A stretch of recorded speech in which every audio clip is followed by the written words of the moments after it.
Give me back that necklace right now. The words exploded across the charity auction like a gunshot. Every conversation died. Every head turned. And there, in the center of the glittering ballroom, stood 72-year-old Victoria Harrington, her hand trembling as she pointed at the young black woman serving champagne. Before we dive into this incredible story, if you love dramatic real-life tales that restore your faith in humanity, smash that like button right now and subscribe to the channel. Trust me, you won't want to miss how this unfolds. Now, let's get into it. 23-year-old Amara Jensen felt her entire body go cold. The silver tray in her hands wobbled dangerously, champagne flutes clinking against each other. She'd served at dozens of these fancy events over the past 2 years, working her way through nursing school at Northeastern, but nothing had ever prepared her for this moment. For being called out in front of Philadelphia's wealthiest elite by one of the richest women in Pennsylvania. "Excuse me." Amara's voice came out steady despite her racing heart. She'd learned early in life not to let people see her fear. Growing up in North Philly with a single father who worked double shifts at the post office had taught her that much. "You can't just accuse me of something in front of all these people." Victoria took 3 steps forward, her emerald gown swishing around her ankles, her eyes locked on the delicate silver chain visible above Amara's uniform collar. The pendant was small, shaped like a tiny lighthouse with intricate detail work that caught the light from the crystal chandeliers overhead. "That necklace," Victoria whispered, but somehow her voice carried across the silent room. "Where did you get that necklace?" Amara's hand instinctively went to her throat, fingers closing protectively around the pendant. "I bought it at a consignment shop on Germantown Avenue 4 years ago. It's mine. I have every right to wear it." "Germantown," Victoria repeated, and suddenly all the color drained from her face. She swayed on her feet, and a distinguished-looking man in his 60s rushed to her side, steadying her elbow. "Oh God. Oh my God, it really is here. After all this time." The man supporting Victoria turned to address the frozen crowd with practiced authority. "Ladies and gentlemen, I apologize for the disruption. I'm sure we can resolve this misunderstanding privately. Please continue enjoying the evening." But nobody moved. Phones were already out recording. This would be all over social media within the hour, Amara knew. Rich white woman accuses black server of theft. She could already imagine the headlines, the assumptions, the judgment. "Mrs. Harrington, perhaps we should step into the library," the man suggested gently. "This young lady looks like she's about to collapse, and I suspect this conversation needs privacy." He had kind eyes, Amara noticed. Dark brown and concerned, looking at her like she was a person, not just the help. Victoria nodded, her gaze never leaving the necklace. "Yes. Yes, of course. Miss, please. I'm not accusing you of anything. I just need to understand how you have that necklace. It's important. More important than you could possibly know."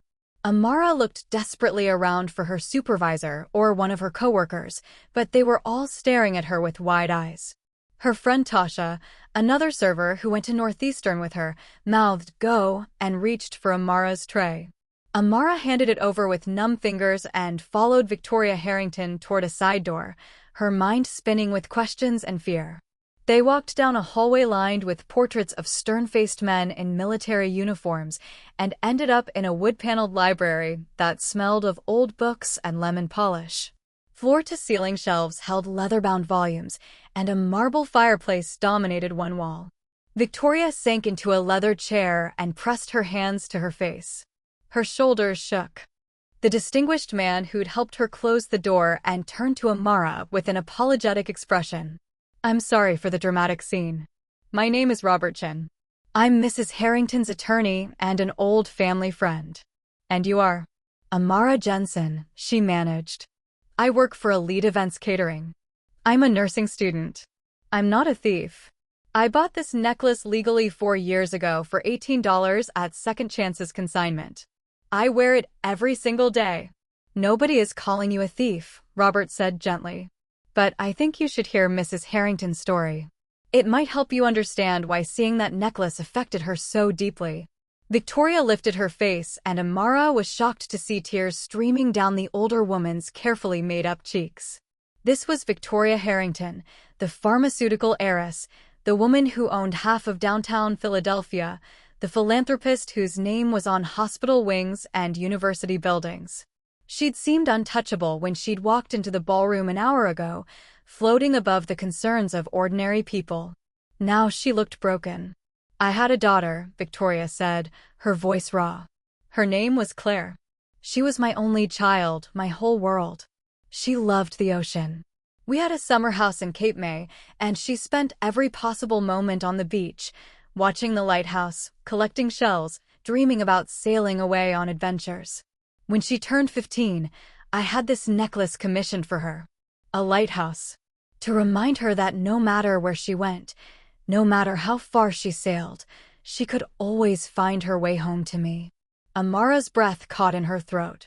She looked down at the pendant she'd worn against her skin for 4 years, the pendant she'd been drawn to that day in the consignment shop for reasons she couldn't explain. A lighthouse. To find your way home. What happened to her? Amara asked quietly, though she was suddenly afraid of the answer. Victoria took a shuddering breath. 29 years ago, on June 14, 1996, Claire went to a concert at the Mann Center with 3 of her friends. She was 17. It was a summer night, warm and perfect. She called me at intermission, laughing, telling me about the music, about how she and her friends were going to get ice cream afterward. That was the last time I heard her voice. The room felt too small suddenly, too quiet. Amara could hear her own heartbeat pounding in her ears. Her friends said she went to the restroom during the second half of the concert and never came back. Victoria continued, each word seeming to cost her something. They looked everywhere. They called security. By the time they called me, it had been over an hour. I drove there immediately, frantic. The police came. They searched the whole venue, the parking lots, the surrounding neighborhoods. Nothing. Claire had simply vanished. The police investigated for months, Robert added, his voice heavy with old frustration. I was the family's attorney even then. I watched Victoria go through hell as detectives pursued every possible lead. They interviewed everyone who'd been at the concert, reviewed security footage, dragged the Schuylkill River. They found nothing. No witnesses, no evidence, no body. The case eventually went cold. They wanted me to believe she'd run away, Victoria said bitterly. The lead detective actually suggested that Claire might have left voluntarily, that teenage girls sometimes rebel against their families. Can you imagine? My daughter, who texted me pictures of sunset, who came home every night for dinner, who was planning to study marine biology at Boston University. They wanted me to believe she just walked away from her life without a word. Amara felt tears burning her own eyes. She thought of her father, how devastated he'd be if something happened to her. How he called her every evening even though she was only 20 minutes away, just to make sure she was safe. You didn't believe them? Never. Not for 1 second. Claire and we talked about everything. If she'd been unhappy, if she'd wanted to leave, she would have told me. We would have worked through it together. No, someone took my daughter that night. Someone hurt her. And for 29 years, I've lived with not knowing. With imagining every possible horrible ending. With seeing her face in every young woman I pass on the street, wondering if somehow she survived, if she's out there somewhere, if she's trying to find her way home. Victoria's voice broke completely. She pressed her hand to her mouth, trying to contain sobs that shook her entire frame. Robert moved to her side, resting a comforting hand on her shoulder, but his own eyes were wet. Amara stood frozen, the necklace suddenly feeling heavy against her chest. And she was wearing this when she disappeared? She never took it off, Victoria whispered. Not once in 2 years. She wore it in the shower, to bed, everywhere. It was part of her. So when you walked past me tonight and I saw that lighthouse, that specific design with the light chamber that spirals just so, I knew. I knew immediately. But how did it end up in a consignment shop in Germantown? Amara asked, though part of her didn't want to know the answer. If she was wearing it when she disappeared, how is it here? Victoria looked up at her with eyes that held both terror and desperate hope. That's exactly what I need to find out. Don't you see? For 29 years, I've had no answers. No clues. No closure. Just an empty room that I kept exactly as she left it and a hole in my heart that never healed. But now this necklace reappears. In Philadelphia. In a neighborhood not far from where she vanished. Someone had to have taken it off her. Someone knows what happened to my Claire. The implications hit Amara like a physical blow. You think whoever hurt your daughter sold this necklace?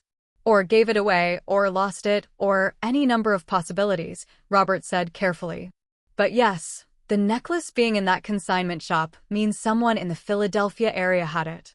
Someone who might have information about what happened that night. Amara sank into a chair, her legs suddenly unable to support her. She thought about the day she'd bought the necklace, how she'd been drawn to it immediately. The shop owner, Mrs. Park, had said it came in with a box of estate jewelry from someone cleaning out their grandmother's house. Nothing suspicious, just old jewelry nobody wanted anymore. Amara had loved it because it reminded her of a family trip to Cape May when she was 8, the one vacation her father had managed to afford, the lighthouse she'd climbed with him, looking out at the endless ocean and feeling like anything was possible. I can give you the necklace, Amara said quietly. If it belonged to your daughter, you should have it. It's yours. Victoria's hand shot out, grabbing Amara's wrist with surprising strength. No, not yet.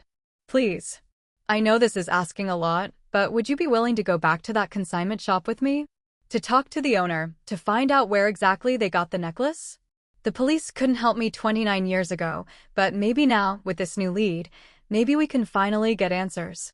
Mrs. Harrington, we should think carefully about this, Robert cautioned. If the necklace is connected to Claire's disappearance, we're potentially dealing with evidence in a criminal case.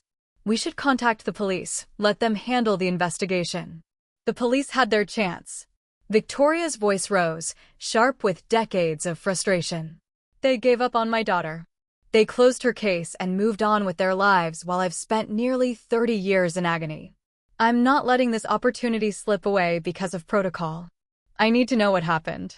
I need to understand. And I need this young woman's help to do it. Amara looked between Victoria's desperate face and Robert's concerned one. This was insane. She should say no, should walk away from this mess, should go back to serving champagne and focusing on her finals next week. But she couldn't stop thinking about her own father, about the necklace she'd worn every day for 4 years, about a 17-year-old girl who'd gone to a concert and never came home. The shop is closed on Sundays, Amara heard herself say. But Mrs. Park, the owner, she lives in the apartment above the store. I know because I've talked to her a few times when I've gone back to browse. She might answer if we knock. If you really want to do this, if you really want answers, we should go now. Tonight. Before anyone else realizes this necklace might be important. Victoria stood up so quickly she stumbled. Robert caught her arm again, steadying her. Are you sure about this, Victoria? Maybe we should wait until morning, approach this more carefully. I've waited 29 years, Robert. I'm not waiting one more second. Victoria turned to Amara, and in her eyes was intensity that was almost frightening. Thank you. Thank you for not thinking I'm crazy. Thank you for being willing to help me. I know you don't owe me anything, but I swear I'll make this worth your time. Whatever you need, tuition, expenses, anything, it's yours. I don't want your money, Amara said, surprising herself. I just want to help you find out what happened to your daughter. Because if someone took that from you, if someone stole your child and got away with it for 29 years, then they need to be held accountable. And if this necklace can help do that, then we need to follow where it leads. Victoria's face crumpled again, but this time when she cried, there was something different in her expression. Hope. Terrifying, fragile hope. Don't go anywhere, because what happens next will shock you to your core. And make sure you're subscribed, because we're just getting started with this story. Hit that notification bell so you don't miss part 2. Trust me, you need to see how this ends.